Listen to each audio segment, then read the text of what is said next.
안녕하십니까. 언제 집을 사느냐? 그것에 대해서 좀 말씀드릴게요. 근데 이 세상의 모든 현상은 파동으로 이루어져 있습니다. 우리의 물리 같은 거를 배워봐도 우리의 아주 미세하게 우리 세포 운동이라든지 전자, 원자들의 모든 운동은 이렇게 파동 형태를 지니고 있어요. 이렇게 위로 왔다 갔다. 파동 형태요. 우리 목소리도 음파를 가집니다. 음파. 이렇게 높낮이를 가지는 이렇게 파동 형태로 되어 있고요. 그리고 우리 운명도 그렇잖아요. 이게 좋을 때가 있고 나쁠 때가 있고 좋을 때가 있고 나쁠 때가 있고. 그러니까 이 모든 현상들은 이 파동으로 구성된다고 해도 사실은 과언이 아닙니다. 그래서 우리의 그 경제 현상도 사실은 파동으로 돼 있죠. 경기의 사이클, 흐름, 또 이렇게 파동처럼 됩니다. 파동의 형태고요.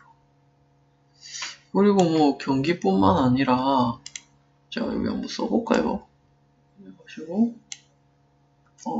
여기 써봅시다. 경기.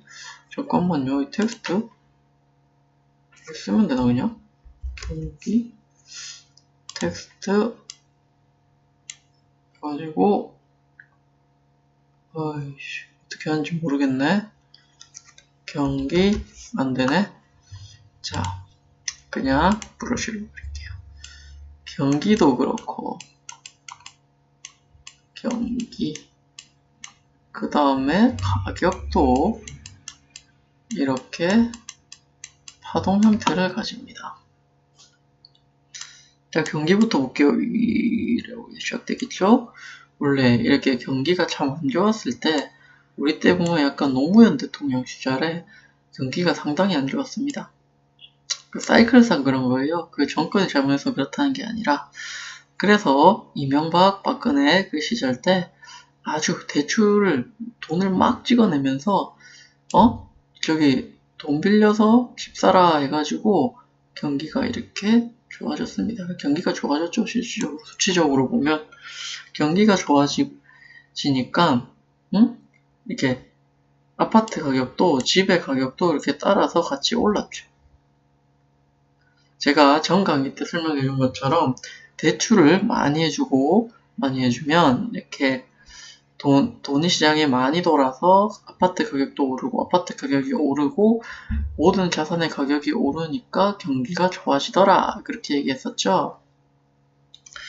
그러면 이 돈을 많이 찍어낼 때 어떻게 하냐면 아까 은행이란 말을 했는데 은행에서 금리, 그러니까 돈을 빌려줬을 때 받는 이자로 조절을 합니다. 그러니까 돈을 많이 풀려면 이자를 엄청 낮게 하고 그 다음에 아주 과도하게 빌려줘요. 돈을 갚을 능력이 없는 사람들한테도 막 빌려주는 게 문제죠. 그럼 말했죠? 돈을 갚을 수 없는 사람한테 빌려주면 그 사람이 못 갚아서 은행 망하고 예금했던 부자들도 다 망한다 이렇게 말씀드렸습니다. 그렇게 해서 이렇게 집값이 올랐어요. 그러다가 이제 더 이상 지금은 어떤 상황입니까? 이제 대출을 많이 해줬죠. 대출을 이게 어렵네요.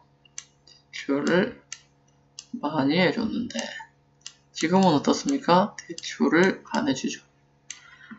안 해주고 그 다음에 금리를 높여야 되는데 지금 이건 못하고 있습니다. 왜냐? 지금 좀 이 갚을 능력이 없는 사람들한테 무지하게 아무한테나 다 대출을 해주다 보니까 금리를 높이면 파산하는 개인들이 많이 생겨서 금융위기가 발생할 수 있기 때문에 이게 함부로 못해요. 근데 말입니다. 미국에서 금리를 계속 올렸죠, 작년에. 그래서 우리도 어쩔 수 없이 한번 올렸고요. 왜 금리를 올려야 되냐면 미국의 금리를 올리면 우리는 안 올리고 미국만 올리면 금리 차이가 나서 우리나라에 투자되어 있던 자본들이 미국으로 나가게 됩니다. 왜냐면 미국이 금리가 높으니까 미국에 돈을 갖다 놓는 게 좋잖아요. 금리가 높으니까 미국 달러로 바꾸면 그걸 더 많은 이익을 얻을 수 있으니까 자본이 빠져나갑니다. 그거 이유뿐만 아니라 사실은 되게 그 환율적인 어떤 이유로 많이 빠져나가는데, 환율은 다음에 또 얘기해 보는 걸로 하고, 그렇게 빠져나가기 때문에 장단을 맞춰줘야 되고, 미국이 계속 금리를 올리게 되면 우리는 올릴 수밖에 없습니다. 근데 이게 여기까지 올리게 되면 우리 경제가 위험해질 수 있어서 지금 요 대출만 안 해주고 있죠. 금리는 유지시키면서. 자, 그래서 근데 지금 뭐 미국 얘기했는데 외국 자본이 빠져나가잖아요. 그러면 외국 자본이 뭐 투자용 아파트 가격, 주식 가격 급하게 빠져나가야 되니까 싸게 팔 거 아닙니까? 그럼 그게 또 가격이 되고, 제가 전 강의에서 다 설명한 겁니다, 이거. 그게 가격이 되고 가격이 또 떨어지고, 가격이 떨어지면 심리가 이제 대출 안 해주니까 올라가지도 않고 떨어질 일만 남았는데 또 공포 심리에 또 막 떨어지니까, 떨어뜨리면 이렇게 쭉 가격도 내려가고 경기도 안 좋아지는 겁니다.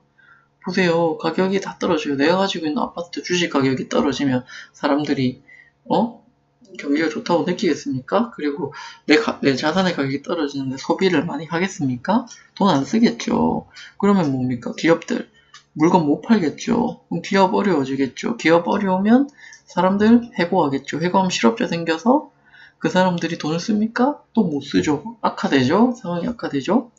그러면 이렇게 경기가 안 좋아졌을 때 다시 나라가 아이쿠 안 되겠다. 다시 대출을 해주고, 말했죠. 대출을 하면 나라가 잘 살게 된다고 전 강의에서 말씀드렸습니다. 대출을 해주고 금리를 더 낮추고 하면 또 이렇게 오르는 사이클이 됩니다. 자, 그렇다면 우리는 어디서 어떤 자산을 사야 될까요? 전 강의에서 말씀드린 것처럼 이렇게 쌀 때 사가지고 비쌀 때 팔아야 됩니다. 자, 그런데 말입니다. 우리의 지금 현재 상황은 어디에 와 있을까요? 여기 와 있을까요? 아닙니다. 여기 와 있을 수도 있고요. 요쯤일 수도 있고, 이쯤일 수도 있습니다. 파동상, 응? 그래서 지금 대출을 억제한다고 해서 바로 이렇게 꼬꾸러지는 게 아니라,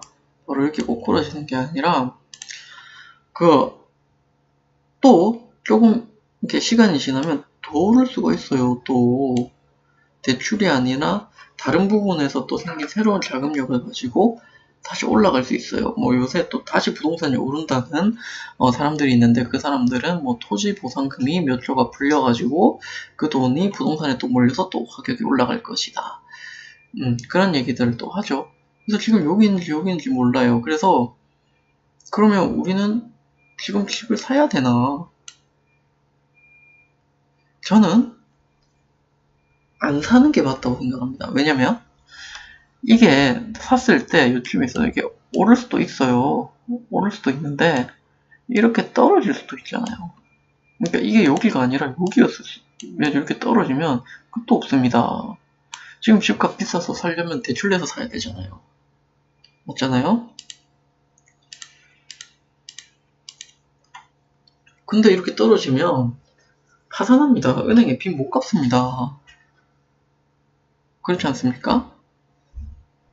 근데 만약에 이렇게 올라가잖아요. 더 올라가잖아요. 안 샀는데 그건 어쩔 수 없는 거예요. 기다려야 된다고 봅니다. 저는. 그러니까 큰 관점에서 어떤 아파트나 주식이나 금이나 어떤 자산에 투자할 때는 이게 더 올라갈 수 있다는 생각 때문에 요즘 꼭지 가까운 데서 사는 것은 사실 저는 굉장히 위험한 행위라고 보고요. 좀 더 올라가는 건 어쩔 수 없다. 기다리는 게 가장 일반적인 보통의 사람이 재테크를 잘할 수 있는 방법이라고 생각합니다. 조급해지면 안 된다고 생각해요. 길게 보다가 뭐 10년이 되고 20년이 될 수 있습니다. 10년 뒤에 또 아파트가 너무 또 이렇게 엄청 막 올라가지고 아예 못 살 수 있는 가격이 올 수도 있어요. 그러면 제가 참 말하기가 사실 힘들긴 하지만 저는 안 사겠습니다. 그냥 안 사겠습니다. 지켜보다가 결국 모든 게 파동이라고 했잖아요. 그렇게 오르다가도 이렇게 떨어지는 시간이 있어요. 무조건. 그냥 그때 사는 겁니다. 떨어질 때까지 기다리세요. 무조건 오르는 건 없습니다. 파동이에요. 파동 이론이죠. 그리고 우리의 경제는 계속 성장하고 발전하기 때문에 이렇게 평행적으로 가는 게 아니라 위로 이렇게 갑니다. 파동이 이렇게 생성된다는 겁니다. 이렇게 가는 거군요. 파동이 성장을 하니까. 그래서 봅시다. 지금 가격이 이 정도인데 하단의 가격인 이까지 떨어진다고는 말을 못하고요. 그러니까 보세요. 여기서 볼게요.